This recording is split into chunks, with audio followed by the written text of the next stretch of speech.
তারেক ভাই কিছু গুরুত্বপূর্ণ কথা বলেছেন। অবশ্যই তারেক ভাইয়ের কথাগুলো শুনে যাবেন এবং ভিডিওটা ভালো লাগলে বেশি বেশি করে শেয়ার করবেন।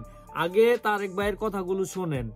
আমজনতা দলের নিবন্ধনের বিষয়ে জাতীয় গণমাধ্যম কয়েকটিতে আমরা একটি খবর দেখার পরে নিশ্চিত হওয়ার জন্য নির্বাচন কমিশনে এসেছিলাম যে আমজনতা দল নিবন্ধন পেতে যাচ্ছে।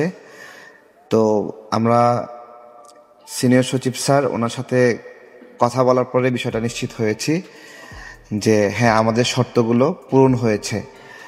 আমরা এখানে 134 ঘন্টা অনশন করেছিলাম, সেই বিষয়টি সামনে আসে যে অনশনের কারণে আমরা নিবন্ধন পেতে যাচ্ছি কিনা।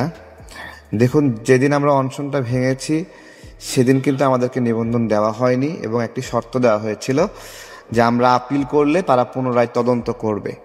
সেই ভিত্তিতে আমরা আপিল করি এবং 82টি উপজেলায় আমরা তদন্তের জন্য তথ্য দিই পুনরায়, এবং 5টি জেলার তথ্য দিই আমরা। আমাদের 2টি জেলা ঘাটতি ছিল এবং 33টি উপজেলা আমাদের সঠিক পেয়েছিল। তো সেই ভিত্তিতে পুনরায় তদন্ত হয়। আমরা 3 দিনের তদন্তে সারা দেশে সহযোগিতা করি।